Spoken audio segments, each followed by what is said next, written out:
After attempting this for nearly a half hour, just kidding, it's been about 10 minutes, we have finally gotten the video to begin. Hopefully it doesn't crash. It'd really suck if it did. But we're here today to be discussing some lore, if you couldn't tell from the title of this video. I found it fitting to be in front of a fellow intellectual, let's say. So, let's mock her.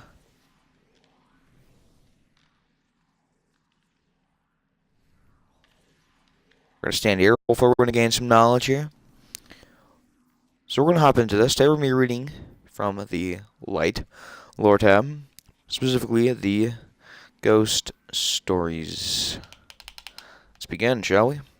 Chapter 1. Pressure. You guys are a fan of this series, or if you're a fellow lore scholar, I highly recommend getting a drink, getting something to eat, getting a blanket, getting something comfy. If you're a lore scholar trying to make a lore video, then grab a notebook, or open up a document, or a note page, or just grab what you need. What I'm saying. Ladies and gentlemen, boys and girls, and any of the other genders that you might associate with, let's begin. Pressure. She was the first ghost to arrive, but it wasn't long until there were dozens of them, scanning every pile of debris that remained of Tower North. They came in search of the one who guided their journeys, the one who once spoke for the traveler.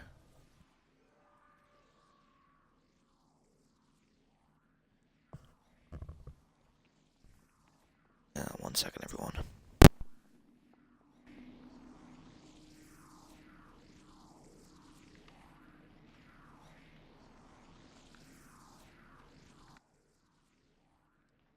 Testing. Alright. My mic, was acting weird. Alright. He called me Dejana. Before I met him, I didn't know what to call myself. She was speaking to a red-shelled one, who hovered where the speaker once studied the light. His eyes were ever fixed on the new brilliance of the living traveler. He called me Anwar. You never found yours either, did you? No. Her journey had spanned centuries on Earth, the Moon, and Venus, but she never unearthed a single soul she felt worthy of the light. I used to think it was me, perhaps. Perhaps I was too picky, but he assured me. Humanity was vast. The gift of the light must be deserved, and it was better to be thorough than to end up with someone too weak to bear the burden, or misuse it. He, at least, made me feel useful. I put my search on hold and served him as a cartographer. You? Deconstructionist. Anwar paused, drifted a few feet toward the luminous living traveler. Dejana, can you feel it? Dejana followed Anwar's gaze up to the traveler. Feel what? The pressure. So Dejana and Anwar, they are both ghosts. And I'm not going to be doing this for every chapter, by the way, but when I talk about misusing it, this is clearly after the events of the Red War. They're talking about perhaps the shadows of Dredgen Yor, who we don't have a whole lot of knowledge about, but they are guardians who misuse the light, pretty much. They followed in Dredgen Yor's footsteps, or basically the man who wielded Thorn, until he was killed by Shin Malfur, the man who wielded the last word. Alright, let's continue. Ghost Hunter. The speaker's warnings were clear. Always mind the light. If you feel it fraying, you've strayed too far. There are places even the traveler's light cannot reach. Now, here I am, lost in the shadowy pastiche known as the Reef, and not a single tether of light touches me. But that is what my guardian wanted. My name is Cyril, and Cyril called me Strain. I found him on the far edges of Mercury, in a valley that the Vex transformation had never reached. He seemed resilient, unwavering, old, and wise. I'd searched so long for my better half that I didn't hesitate. If I had considered but one moment more, I might have sensed how tired and burdened and tangled his soul truly was, and I would have left him in peace, and I would not be a murderer of my kin. Cyril told me we came to the reef in search of a Woken. He had heard stories of how this far-flung offshoot of humanity had returned to Sol with unparalleled knowledge. He believed they had the answer to a question he refused to share. I know now, however, that he really came here to spare me. He confessed he could not bear another battle nor fight in the name of something no one could possibly understand. Though he could not remember his past, he knew deep down that he had already fought his last war. He couldn't kill me. I was his friend. He doesn't kill friends. He wouldn't kill himself either. That was cowardly. Weak. And if the ghost's sole purpose was to raise the dead to kill in the name of unexplained forces, he could no longer let that happen. He would end the cycle. He would spare his brothers and sisters in arms. He wouldn't let the dead rest. Years later, I saw Cyril again, clad in wretched-looking armor, dragging a chain of dead ghosts in the name of peace, still searching for an awoken who could answer the one question that has haunted him since his rebirth. If you are a ghost who has not yet found your chosen, let this be a warning. Cyril, the ghost hunter, will end your search for you. If you are awoken in perchance have the answer he seeks, please do not keep your secrets from him. Your life depends on it. So, this was about Cyril, the ghost hunter. His title is pretty obvious. He hunts ghosts. Just like the spider collects ghosts, except Cyril hunts them.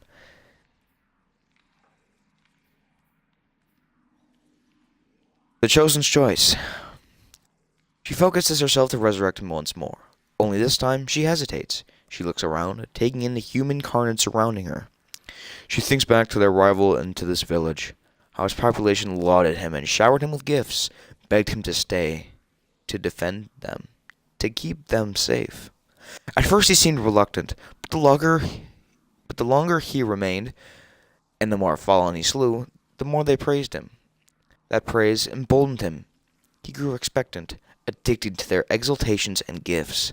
The more he consumed, the more the village's resources dwindled. He led expeditions to take from others. No warning, no diplomacy. He showed his might as one of the risen and demanded he be lauded as savior. Those he once protected now died under his charge, and they venerated him all the more for it. As much as she tried to guide him back into the light and remind him why he was chosen, he could not hear her over the adulations of his newfound vassals. Resurrection after resurrection, his legend flourished while the dead remained dead. He grew ever more covetous and unforgiving. He stopped learning from his losses and came to feel entitled to his immortality. One winter night, clad in golden armor, he made war on a seaside settlement of fishers and spiritualists. Not a man, woman, or child survived. Flushed with the high of easy victory, he and his followers were ill-prepared for the fallen war party that had been stalking them the last few moons. It was a massacre atop a massacre, and only he, one of the risen, would walk away from this. She looks away from the human carnage surrounding her, looks down upon the one she chose, his golden armor, dulled with the blood of his victims and his adorers, still reflects back to the light of her single eye. He made his choice, and thus, so will she. She turns her eye away from him, away from herself, and floats eastward toward the rising light. This story was about a man. I do not believe it says his name.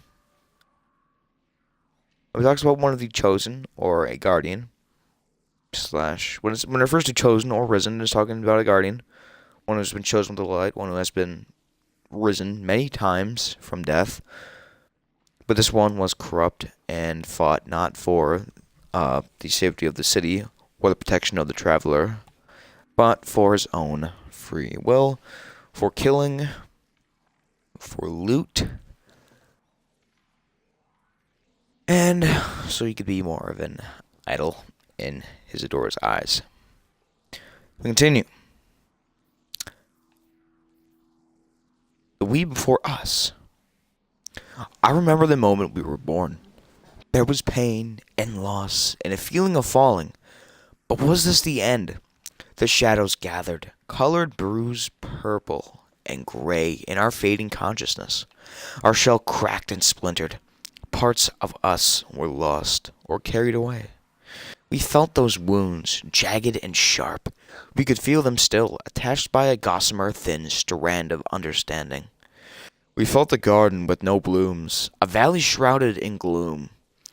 We felt ourselves dying. We didn't want to go. Then there I was, separated from the whole. I could feel it shrink, slip back into itself, dim and unseeing. I knew it was waiting, resting, watching, considering. And I knew what I needed to do. Somewhere in this wide, amazing galaxy, there was a person. They were quiet and dead, like we had been.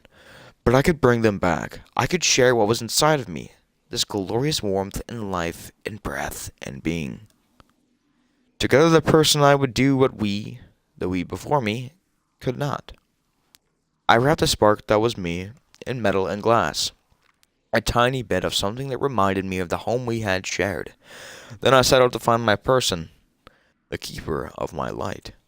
There were so many people, so many still, fragile things. Decaying into dust, lost to memory, I touched each one, looking for something. A fragment of ember under the ash? I didn't find it. I know now that there is one person, and only one, that is mine. I have been to many planets, seen things I never knew were possible, hid from monsters, and followed dreams. I have seen others of my kind, the other pieces that were once us. Their search is over. They are complete, stronger, braver because they found their counterpart. I am alone. I know you are still out there, that you're waiting for me. But it has been so long, and I am so very cold. I will rest here and think about us for a moment. Cold. Where you. Don't call me Ghost. I want a name. Is this because of Sagira? She's a terrible influence on you. She has a name. People don't just call her Ghost. It's insulting being called a Ghost. I'm not a thing. I'm me. Who are you then? I don't know. I'm me. And you want to define you. That sounds like you're a thing. You're insufferable. Do you know that? You didn't have to bring me back. You know that's not true. Is it? There you go again, Tyra. Questioning everything. Treating the entire world like a puzzle that you have to record and analyze and put it in your files. I cannot do anything else. If I do not question, do not study, do not learn, I have no purpose. Every mind has its own form. You've been reading philosophy again. Raosu. Ikora lent me a copy. Don't pout, Ghost. It's annoying. So is being called Ghost. Might as well cover me with a sheet. Choose your own name. You don't need me to define you. I will. Well, what is your name, Ghost? Don't call me Ghost. Interesting conversation between what I believe is that either that's Tyra Karn? Is it something between Tyra Karn and a ghost? Maybe it's her ghost, maybe it's not her ghost. But it is a ghost nonetheless. Compliments. I remember talking to Ophiuchus one day about the connection between ghosts and guardians. This was years and years ago. back when we were still in the city and Osiris was Vanguard commander. Osiris and Ikora would talk for hours, days sometimes, and frankly, it was pretty boring. Especially when I got stuck entertaining Theacus. Seriously, that ghost is not a conversationalist. Anyway, O said he had a theory why there was one ghost for one guardian. He thought that each of us had strengths that complemented weaknesses in our guardians, and vice versa. That we needed to be together, or neither of us would be whole. Like soulmates? I asked. Because I'm not in love with Osiris or anything. Not only would that be really weird, he kinda gets on my nerves a lot of the time. It is not a romantic attachment, O said. If he had eyes, he would have rolled them at me. It is my belief that the traveler understood that normal people would not be enough to protect humanity. That it would take those who are extraordinary in both body and spirit. And that only by the merging of Ghost and Guardian into a single unit could this be accomplished. I don't know where Ikora keeps you, I told him, but Osiris and I are not a single unit. You've heard us argue a lot. And why do you challenge him? O asked. Because no one else will. He's the great and powerful Osiris, hero, scholar, savior, yada yada. And no one, I mean no one, not even Ikora, really challenges him. They do what he wants, even if it's a terrible idea. Not me. Everyone needs someone to tell them to get over themselves once in a while.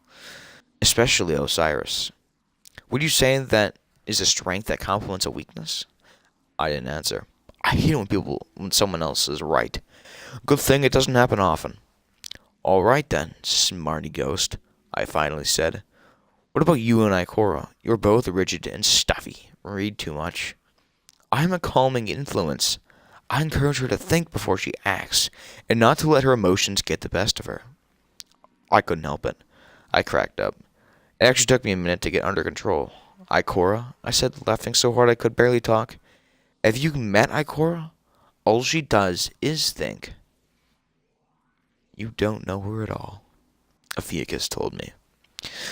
Interesting, this is a conversation between Osiris's ghost and Ikora's ghost. Pretty neat. No res for the weary. My guardian is immortal. My guardian is forever lost to me.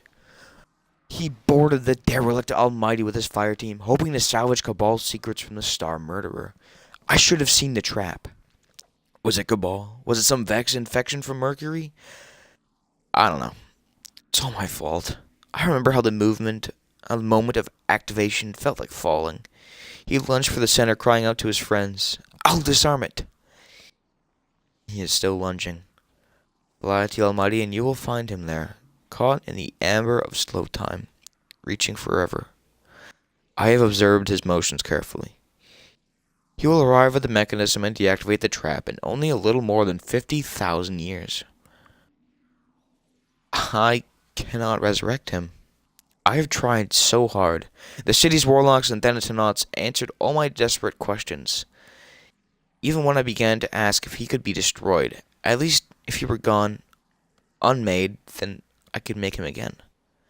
But why can't I bring him back? If a guardian falls into Titan's methane sea, they do not die instantly, but we can still bring them back in the arcology. If a guardian hurts themselves off their ship into space, the guardian hurls himself off their ship into space, do we need to wait for them to disintegrate in the solar wind before we bring them back? No. No, it was never that hard before.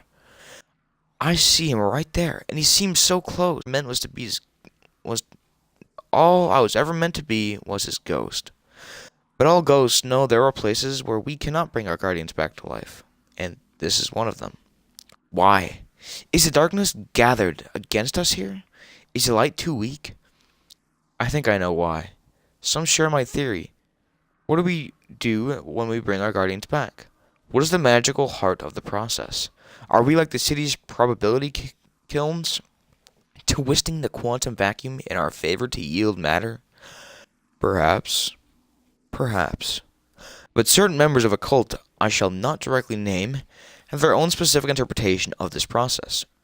When you bring him back, they told me, you must have a template, an image to provide you with the information you need. Where do you find that template?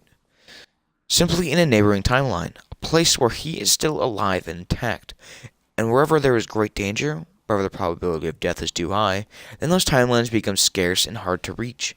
And so you find the zones where guardians cannot easily be remade. If this is true, then I am doomed and free. There will be no alternate worlds in which my guardian escapes that trap. There will be no hope of resurrection. I will be a ghost alone. But she thought, but the thought haunts me that I might be wrong, and that he is still waiting for me.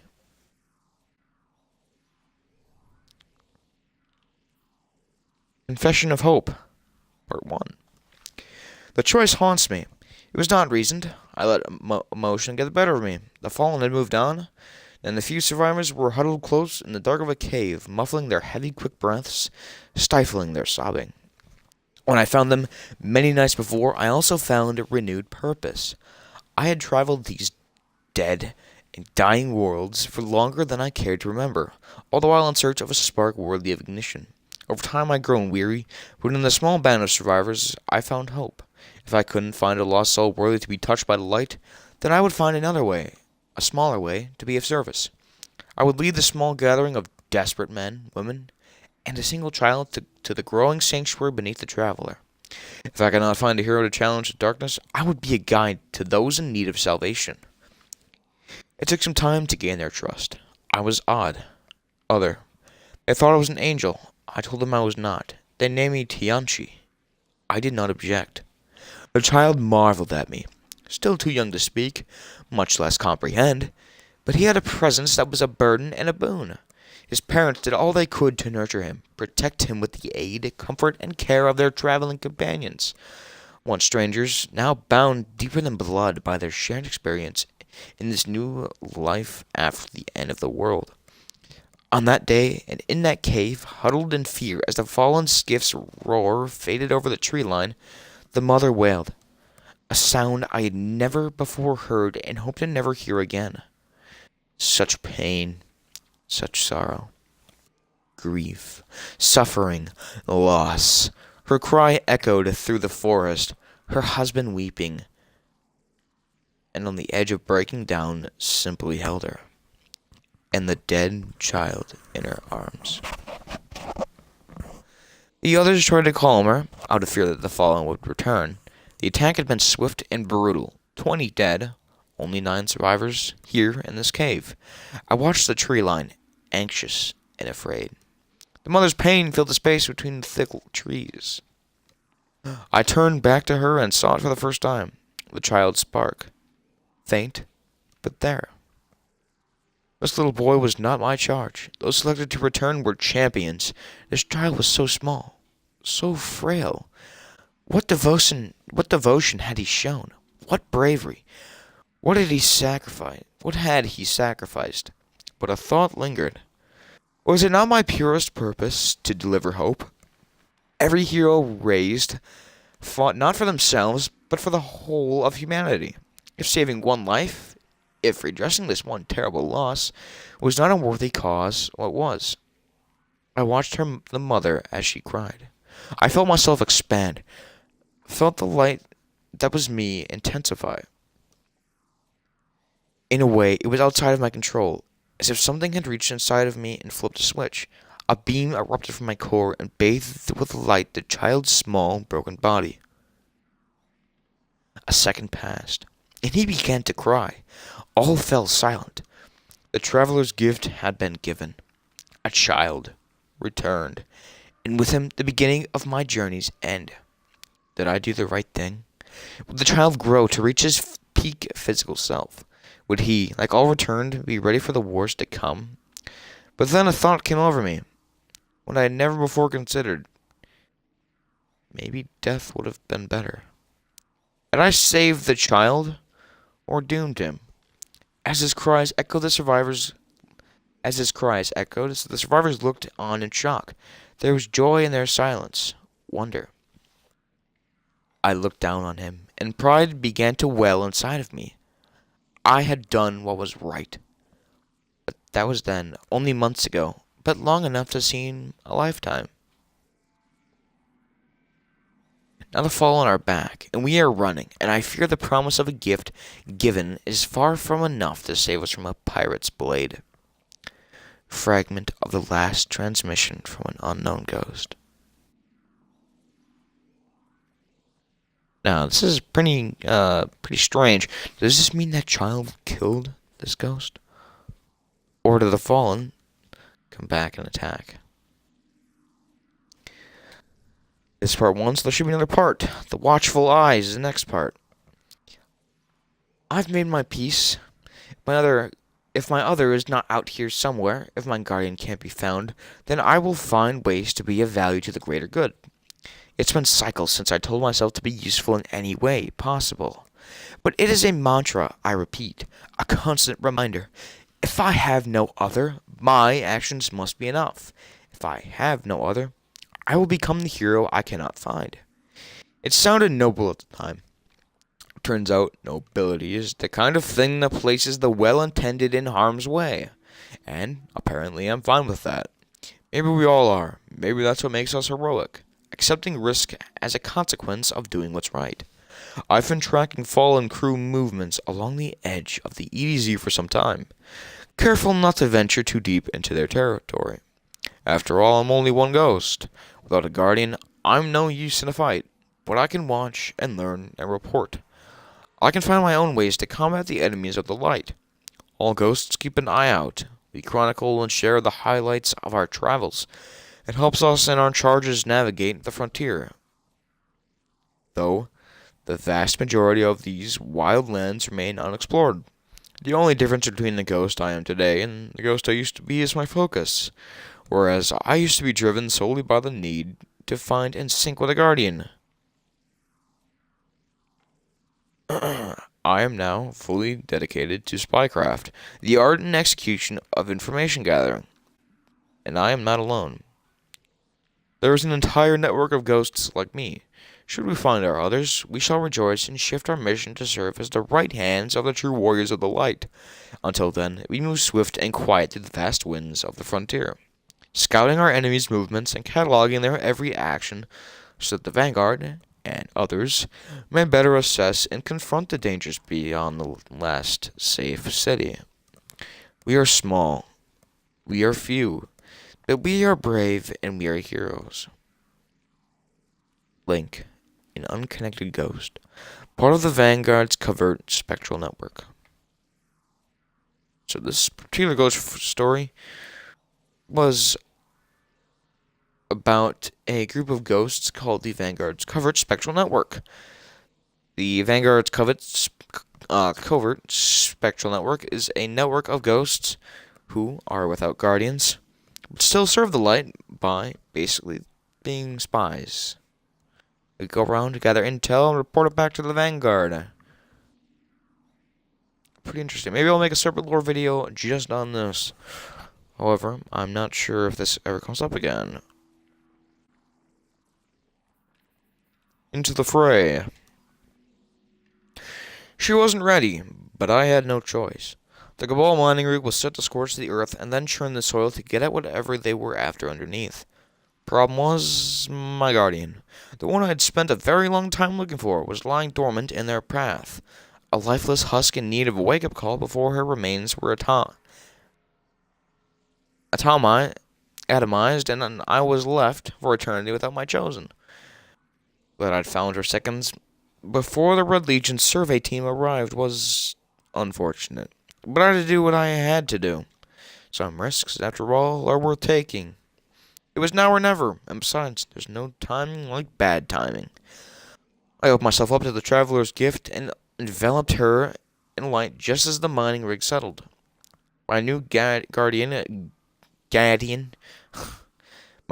gasped and sat up, crying out as if waking from a nightmare. Not good. The Cabal security team was on us quick. Their slug shots rang out. Before she could take a second breath, my guardian was dead. Again. I spun and hit her with another scan as the rig warmed its burners. The Cabal released their war beasts on us. My guardian was up as the ground heated and the war beast charged. She was confused, as was to be expected. Run, now! I tried to warn her. Incite her to move. But she just looked around, dazed, confused.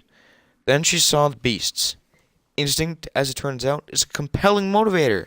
She was up in a flash, sprinting away from the rig's burners and away from the gnashing teeth that were quick on her heels. As soon as she cleared the rig, the Cabal opened fire. And here's where the risk became reward. My guardian didn't flinch, didn't cower. Instead, she got angry, aggressive. This long-dead woman was back among the living for only a moment, and already she was one with war. I wonder, perhaps, if that's what makes humanity the perfect weapon. If that's what makes it a worthy force of concern. Not my place to say. Though what came next gave me pause and more than a hint of pride.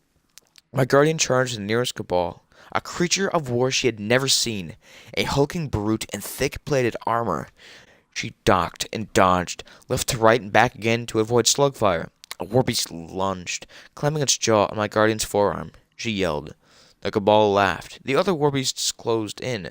Then, my guardian, this woman only just reborn, grabbed the beast, clamping down on her arm by the hind legs, lifted it and brought her entire weight down on the creature's spine, knee first. The sound, cracked bone, and a sudden, sharp yelp caused the other beasts to halt and the Cabal to quell their laughter. She resumed her charge, no hesitation. The beast's limp body was still locked on her arm. She pulled it free. I could hear the flesh tear, but she did not flinch. Instead, she closed the distance, rushing the Cabal. The beast held tight in her good arm's grip. The Cabal raised his weapon, but too late. The other beasts charged as my guardian pummeled the legionary with the corpse of his pet. It was brutal, swift. I issued a warning as the war beast lunged, but it didn't matter. She already had the Cabal's slug thrower in hand. What followed, I am reluctant to recount in full. She was now then awakened into a world of sudden, fierce violence. All I will say is that I am here, and my guardian is near, and somewhere deep within the EDZ there was ground still darkened with a stain of Cabal blood. Tam, a ghost recounting his guardian's resurrection. Now, if that's not badass, I don't know what is. Struck by wonders next part, however, we're going to take a quick break. I have a feeling this is going to reach the hour mark. I knew I should have done 2 parts, but it's a little too late for that, unfortunately. So, I'm going to grab a drink. And we're going to be all good here, huh? And Mama Mountain Dew, Mama Mountain Dew, Mama Mountain Dew, Mama Mountain Dew, Mama Mountain Dew, Mama, Mama Mountain Dew, my Mountain Dew, my Mountain Dew, my Mama. Where's my Mountain Dew?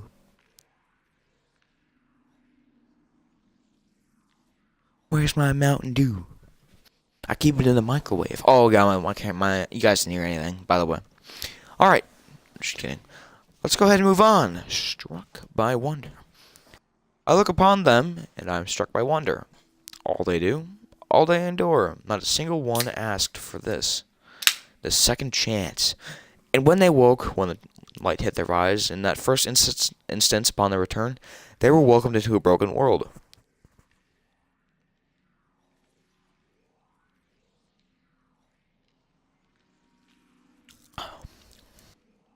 Yet, they stand, time and again, against odds insurmountable, in defiance of all who would see their end. Such pride, such fire, love, joy, hope, fear, lust, such powerful will, strong enough to carve the promise of new tomorrows across the barren landscapes of yesterday. It inspires, from the smallest victory to grandest of conquests. I've seen it all. The raising of the first walls, the bravery of 6 fronts, the desperation at Twilight Gap, the war with the devils, the taming of the wolves. I've seen Iron Lords rise and fall, witnessed the last cycles of dark ages, and cheered as new triumphs gifted all with the promise of renewed hope. Our return to the moon and Mars, the pruning of the garden, and the defeat of high royalty. Even Gaul and his armies. So many threats, so many challenges, yet our guardians stand. Humankind persists. They are touched by the light, but no longer do I see it as a gift. Instead, it is their courage, their strength, their humanity that has been, in truth, the greatest gift, their greatest weapon.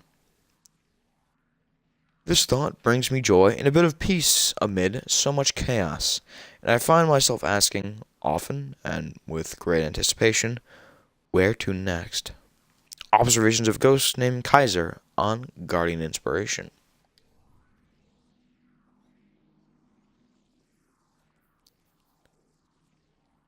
Confessions of Hope, Part 2. Out here in the wild, survival depends heavily on your ability to elude fallen patrols. Everything else, every other danger, is secondary. Exposure, starvation, hungry beasts, crazed bandits, all can be assessed and managed. But fallen, these vicious pirates, they hunt and kill not only for their own survival, but for sport. They relish the slaughter. I was guiding our ragtag group through dense woods, but with a child to carry and many survivors wounded, we didn't move quickly enough. We had been spotted a few miles back. The attack was swift and violent.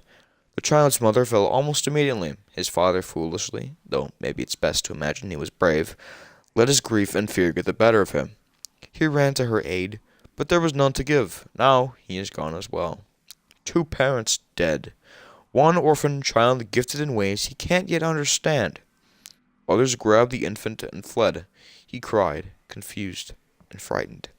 They muzzled his fear and made for the thick of the forest. I followed. The child was mine to protect. If I could. I had no choice but to stay with him. And yet, here I am. This hasty dictation is meant to give some insight, if needed, into my choice, into my moment of weakness that led to a child reborn.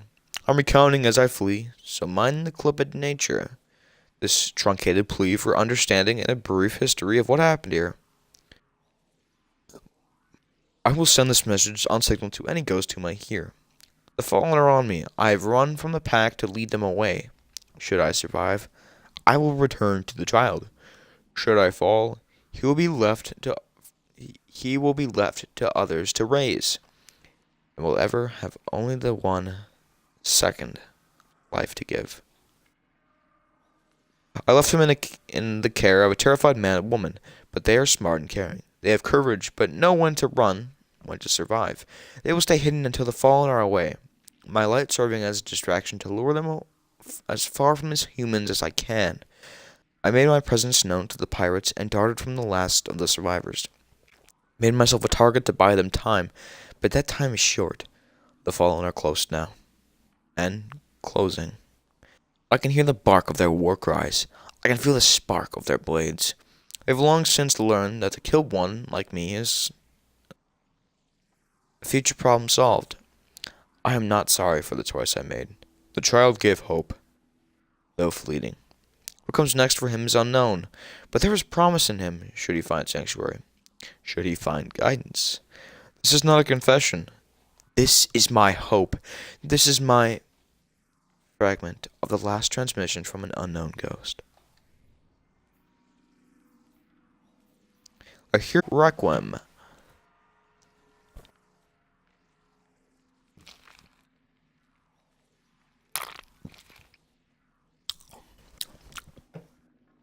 You're all special. He was no different. At first, just as special, same as the rest. All that's changed, obviously. Over time, he distanced himself. Stood out. It took some time for her to adjust to his personality. From what she's shared, it took him time as well. The Cade Six, known to all as not the man he was in total. His wit and his playfulness were a shield, a weapon as trained as his blade or his hand cannons. He called her Sundance. I was never sure why. She said it was from an old legend, a fable from the time before the time before. I always thought it was because of her spark, the grace with which she moved, so effortless, so sly. They were a perfect match. There's no doubt he recounted his return to those closest to him on more than one occasion. There's no doubt as well that the events shifted a bit with each telling. Like his wit, the building of his legend was a weapon.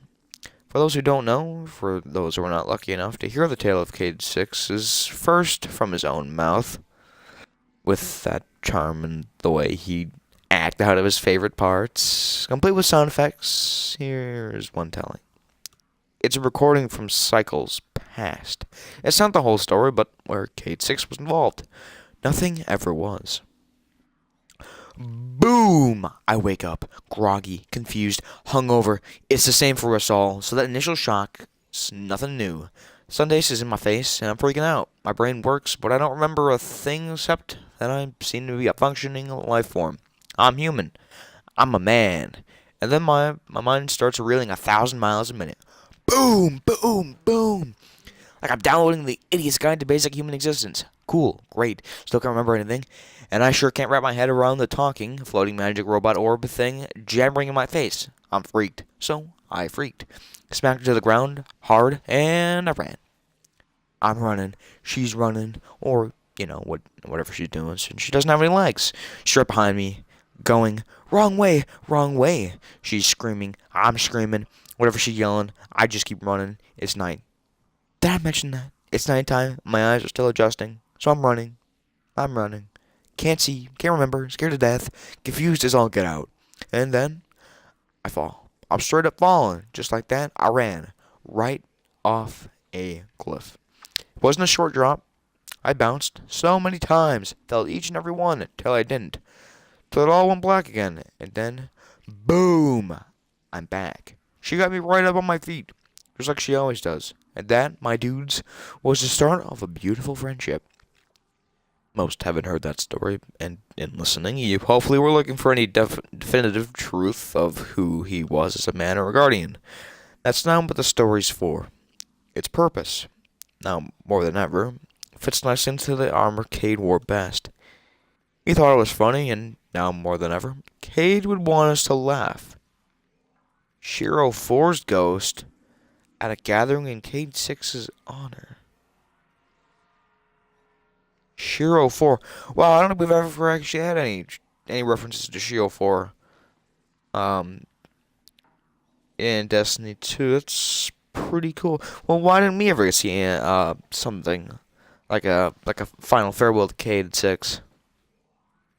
Because the last we really saw of Cade 6, it was him in a coffin, and our guardian said, a couple of words.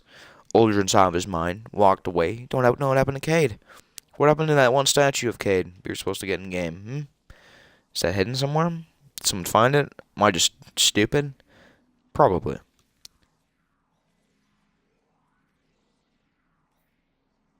Alright. From Fallen Ground.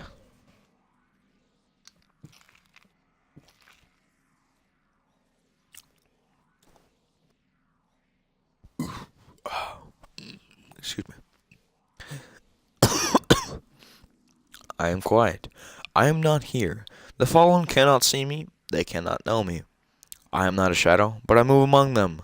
Silent, deliberate of motion, and intent as when I entered their hollow 1 month prior.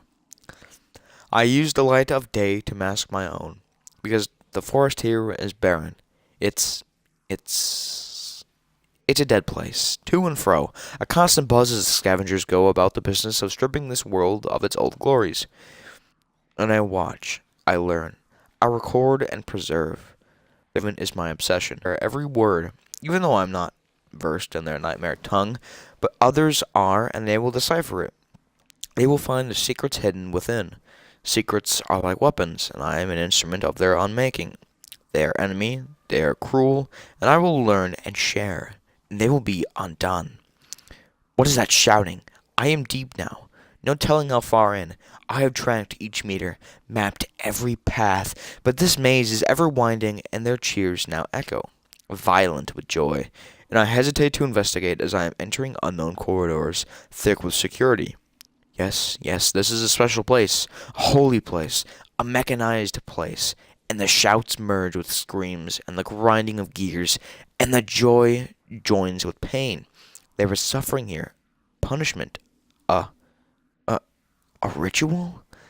I must know so we may know. And I move slow, careful. Must not be seen. Cannot be detected. Meter by meter. Anywhere where cover is provided. Quick and with purpose whenever exposed. I make my way, leaving other avenues unexplored. The cheers must be understood. But eventually they die, replaced by the harmony of their pirates' busy days and nights. Oh, how they never rest, or rather, when they rest, others continue the work, prepping scavenger sorties, sifting through spoils, readying their fleet, their weapons, their worship, the manner in which they revere machines. I should feel safe. I should be among their gods. Am I machine? I don't know. I don't know anything. Their worship is not so simple. With the cacophony, with the cacophony of excitement no longer echoing, I slow my pace but remain vigilant in my efforts to locate its origin. It is weeks before now, a ceremony was just ended, and I am sending out a recollection of what I have seen, because I am seen. These are my final moments. Of this I am sure.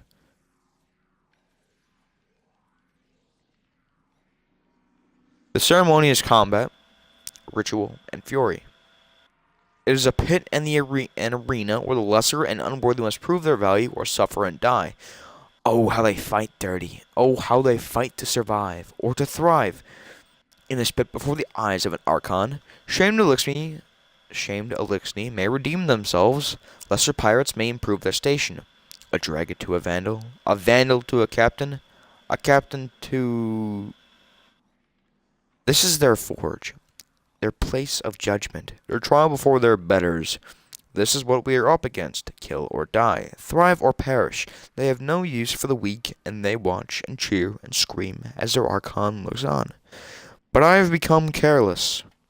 The fervor became a distraction, and now the Archon's eyes have found me, and I am too deep to run, and I think he is smiling. The last frantic transmissions of Ren, a brave ghost of the spectral network. So this is another ghost story about the spectral network, and a ghost who worked with them. Ghost Community Theater presents. The Ghost Community Theater presents Oryx, the Nightmare Daddy. One brave ghost versus the Death from Outer Space. A 4.5-act play, written and directed by Dee, ghost of Marcus Wren.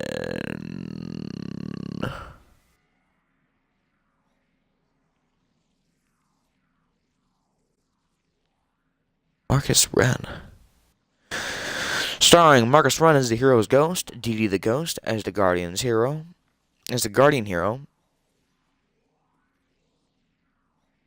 Well, that's okay. Enoch Bast as Oryx, Pixie, ghost of Ariadne Gris as Irhalak, Sweeperbot as Iranuk, and Ghost, the ghost of Enoch Bast, as the ghostly shade of Crota.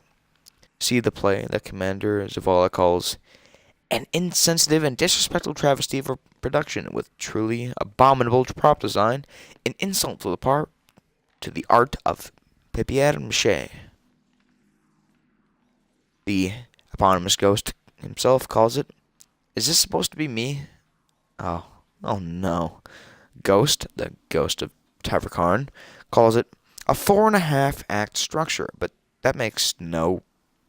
Stories do have rules, you know? Stories do have rules, you know. You can't... What constitutes half? And you know what? I don't need to entertain this nonsense. Ophiuchus, the ghost of Ikora Rey, calls it judgmental silence. The enthusiastic, not unenthusiastically. I'll grant you that, but is the dialogue meant to come across so sexually charmed? What the fuck? Bungie. Ghost, the ghost of Tyrakarn, calls it I've been thinking about it, and I really do think it would be worthwhile for you to learn the basics of narrative composition. Sit down. We're doing this now. Oh boy. Shaq's got Shaq's got in the mood from that. Peregrine Institute of Higher Learning presents Ghost Stories, interviews with two ghosts of the traveler. A guest lecture by two guardianless ghosts about life, light, and the search for their guardians, featuring Balthazar, who is unpartnered, and Peach, who is also unpartnered. Transcript of the Q&A session is as follows. What is the traveler in your understanding? Balthazar replies, great question. While Peach replies, terrible question. In a sense, it's the only question. The traveler is our primary, our mother, the primordial, and the pinnacle. A dear friend, a ghost of Pudhadi, once compared the traveler to a song that has never been sung. Look, the answer no one likes to give is that no one knows who the traveler is or anything about it, not even us. We know she wished for us to raise guardians to be her avatars and defenders. Do we, though? Just because we can do that doesn't mean we were made to do that. And who says it's a she, anyways? Why does it need a gender? Oh boy, I feel like this is getting a little political here, but we're going to keep going on. A traveler and her omniscient wisdom looked into the vast and the future, and from all the generations that emerged from the cradle of Earth, she chose the best and carefully created for their one true guardian. The ghost and guardian complete each other. If that's true, then the traveler's kind of a jerk. Excuse me? Look, I know tons of ghosts who died before they ever found their guardians. I know some ghosts who still haven't found a guardian. You haven't, and I haven't, but I don't think I'm incomplete because of it. I have the humility to recognize my own shortcomings and to submit myself to the traveler's pain. Plan. Do you remember being inside the traveler? No. I do. We call it the womb. I have never and will never call it that. Imagine a cosmos inside a bottle. Trillions of stars orbiting each other in a complex weave, but they aren't stars. Perhaps a better word would be souls. Souls dancing in an infinite space enclosed within a celestial egg. Which is it, an egg or a womb? It's called a metaphor. Well then, pick a metaphor, not 12. Well, what would you call it? I wouldn't call it anything, because I don't remember it, and I don't think you do either. Some people say that each ghost is an aspect of the traveler. That is to say that each ghost represents a part of the divine whole. Peach laughs loudly. Would you please? This is unbecoming. First of all, this wasn't a question. Second of all, more laughter. Third of all, if I'm a part of the traveler's brain or soul or whatever, then the traveler sure isn't divine, I'll tell you that much. What will you do if you never find a guardian? I shall find a guardian. The traveler has willed it so. Did you get that in writing? It is true that some ghosts die before finding their partners. If that happens to me, then I suppose I will do nothing, since I will no longer be. But I have faith. If I never find my guardian, I'll go steal someone else's. I hear Sagira had a good time with that. This is after the events of the of the Crystal Stars campaign. If you could eat, what would you eat first? Finally, a good question. We do not know the desire for food. Our semi-corporeal form, nectarines or hot sauce, or crickets. Crunchy roasted crickets. Crunchy food sounds so fun. I wish I could get cricket carapace stuck between my teeth. Here's a question for you. What's it like to have teeth? Is this over yet? You guys are probably wondering about this video.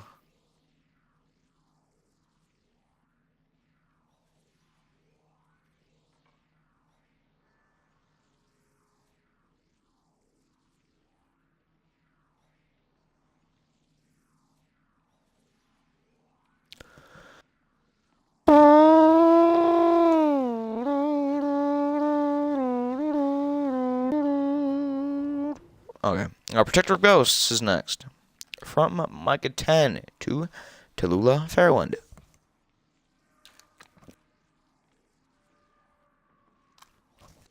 Category 5-cent bounce. Priority 3. Hello, old friend. I have a knack for finding hunters. Another of my little pack has found her partner, a human male.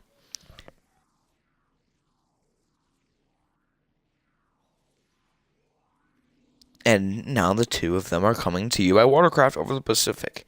Keep an eye on this one, Talu. He has taken the name Andal Brask, and I believe he will be no trouble.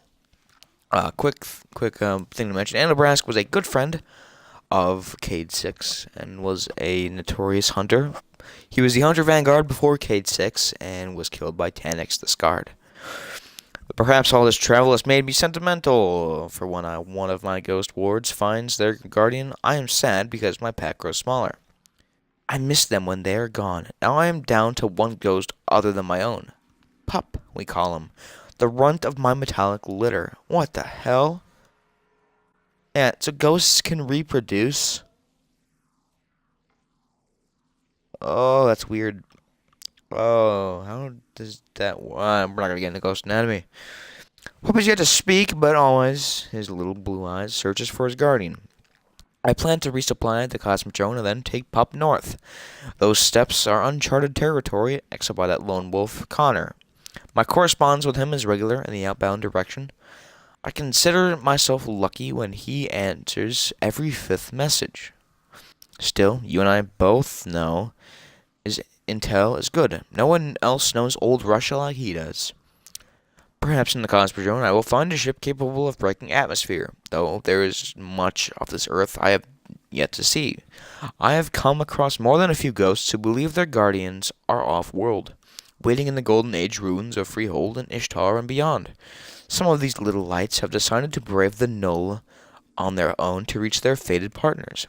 I tell them there's still so much of Earth we've yet to sniff out, that perhaps their guardians have not yet been born. But some of them are convinced. If my next ghost pack wants to make their journey, I am determined to join them. These last few months, we've enjoyed the pleasant absence of Cyril. Now I feel more confident that we have lost him in Australis. If he tries to hurt my ghosts, I will rip his throat out. I hope you are not feeling too cooped up. You're still doing good work, Talu. And as they say, better you than me. Your faithful den mother of ghosts. Micah 10. So is Micah... Oh, so Micah 10's a human. Okay, well that makes more sense.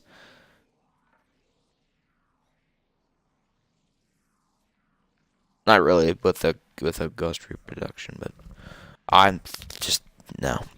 I assume Micah 10 is an XO because he's 10. Which means he's been reset 10 times. Alright. Saving. We're almost done, ladies and gentlemen. I am searching. I am close. I can feel that I am close. What will my risen be like? Will she be honorable? Will she be a brute? I should be able to tell, shouldn't I? I don't know. I don't know what it matters. That it matters. I have been searching since the day that I was born. I will take anyone. I crest a dune. The Gobi is endless in the evening light, and then I see it, a burnt-out building, the only man-made structure for miles. I do not know whether to fly faster or keep a stately pace. It doesn't matter. The dead cannot see. I am nervous. Why am I nervous? As I draw closer, I rehearse what I might say. First introductions are important. You are a child of the Traveler's Light, I say to myself. You have been chosen in defense of this solar system. No. We are both children of the Traveler. You and I are both children of... I forget my words as I slip into the building. I find meteorological equipment. I find an empty office. I find a dingy break room. At the back of the break room, I see my other half, a fallen vandal, crushed beneath a toppled refrigerator. I am devastated. I have seen fallen. They are butchers, castaway murderers. I could take anyone, but not this. Not this thing. I turn away. I count 17 slow laps around the room, and then another 4 around the building. I should be decisive, shouldn't I? I should be filled with pride that I have fulfilled my first purpose. I am not. It doesn't matter. I cannot ignore the pull. I return to the break room. I do not know what I will say, but follow it or no, it is the traveler's will that I do this. I reach toward the light, then reach toward the pull to join them together. The refrigerator trembles as the light suffuses him. I hear a low groan. Push it away, I whisper. If my resident dies beneath this refrigerator and I fly away into the sun, no one will know. Perhaps I will have done the earth a great service. I'm here with you, but you must help yourself. Push it away and sit up. The refrigerator shifts and topples to the side. An awoken man sits up and pushes the dead vandal off his chest like an unwelcome blanket on a hot summer night. With effort, he wiggles free and stands straight. Who are you? He asks. He looks around, then down at his blue hands. What am I? I am your ghost. I say with more than a hint of obvious relief. You are one of the travelers chosen, a defender of humanity. What is your name? He flexes his fingers, works his jaw, and blows a raspberry. Then he looks at me. 7. Yes, I think I will call myself 7. He nods, satisfied. Let's go, your ghost. That's pretty funny. Pulled back. Takeshi, 32, lies on the hull of her ship, skimming through gossip and salvage requisition lists on Van Net. Agu nestles in the magnificent feather ruff of her chest plate and looks out at the debris of the reef. Prize Crucible rules are garbage, blah blah blah. How does this have like 300 comments, she says, flicking to the next page. Where's the juicy stuff? Hey, it's pulled pork, Agu says, peeking up over one of Nakeshi's tremendous pauldrons. She sits up right away, eyes lighting with interest. Really? Where? Pulled pork is the name they've given to a very sweet, very earnest ghost that has been looking for his guardian for about as long as they can remember. Pulled pork is not his real name, but it feels right, like calling Mara by her full name instead of just her forename. Agu directs Nakeshi's attention out into the floating scrap. Sure enough, there he is, a tiny speck moving with meticulous patience across the surface of a blasted-out fallen skiff. Let's go say hi, Nakeshi decides, disabling her Van Net HUD. She climbs to her feet and begins a lazy zero-gravity parkour run, leaping and drifting from one hunk of scrap to another. Hey, buddy, she calls when they get close. What you doing?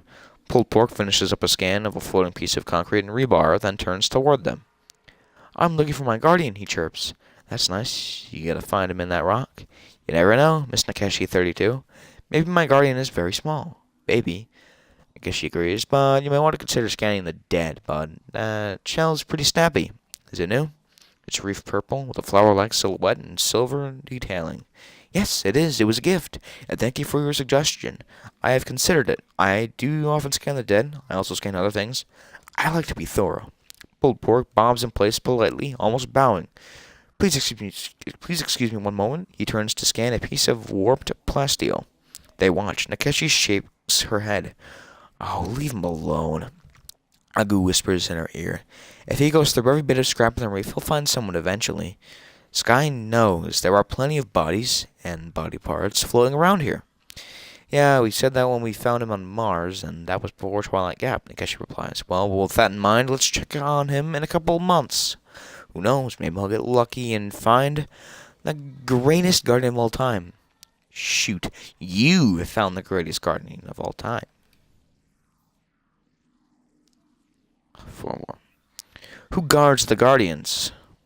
All around me, the pitter-patter of desperate steps, the thump-thump of armor-piercing micro-rockets, the screams and screams that fill the air. I feel nothing. I am filled with nothing.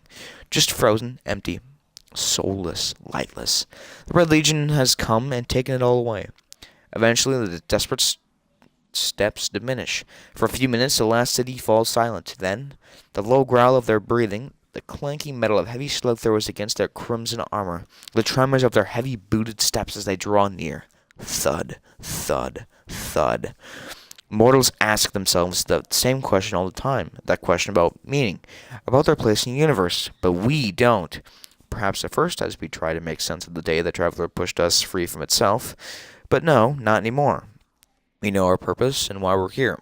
In ancient times, humanity dreamed of gods in heavens and winged protectors that watched over them, kept them safe from uncontrollable, unpredictable harm. In this age, I believe humanity sees that in the Guardians, yet, when the Guardians meet with trouble, who guards the Guardians? Thud, thud, thud. They're close now.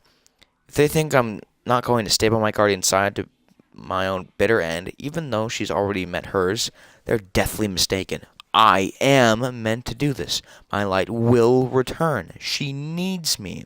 Thud, thud, thud. Those heavy red-booted steps came around the corner. I will not move. We're face to face. I will not abandon her. They will raise their weapons. I will not let my purpose go unfulfilled. A rush of light. Can it be? Yes. The light! I can bring her back. I can bring... Bang! And I assume the ghost got shot and destroyed. Well, the windmills are cranes. That's a lot of reading, dude. I don't want to read ever again. We set out to challenge the unknown, he'd say. His quest was to become legend, to slay beasts and conquer terrible lands. His quest was honorable, though, in the end, misguided. No, not in the end, much sooner. The flaw in his ambition became evident shortly after we crossed the western mire. At first I took his flights of fancy as playful enthusiasm, frivolous aggression of consequence, a means of honing his focus and skill in advance of the dangers to come. But quickly, oh so quickly, I found his mind was not tuned in with reality. He was driven, pulled, by his imagination.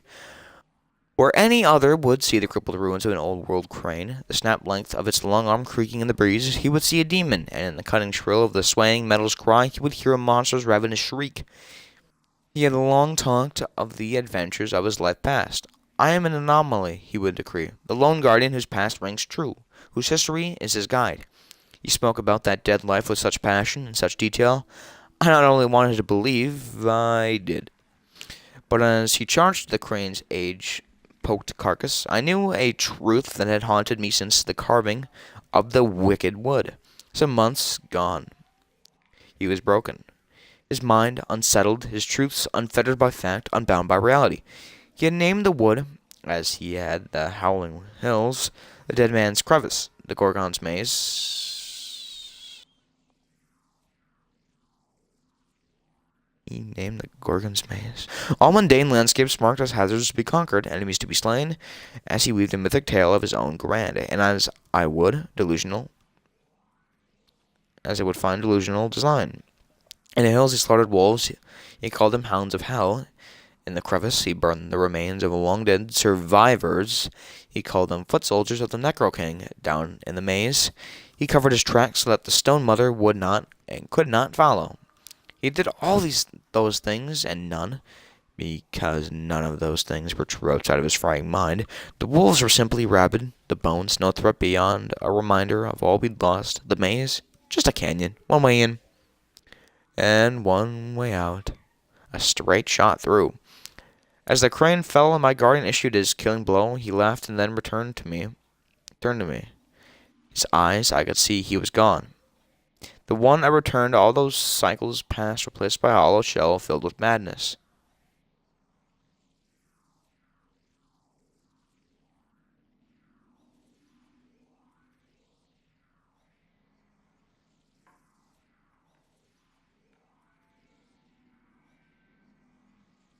So basically, I'm not gonna read the rest of it because in the end, he was mad and he lost his mind. He lost his mind. Alright. Battery's not included. My voice is getting... I'm losing my voice here a little bit, so I'm going to let you guys read these on.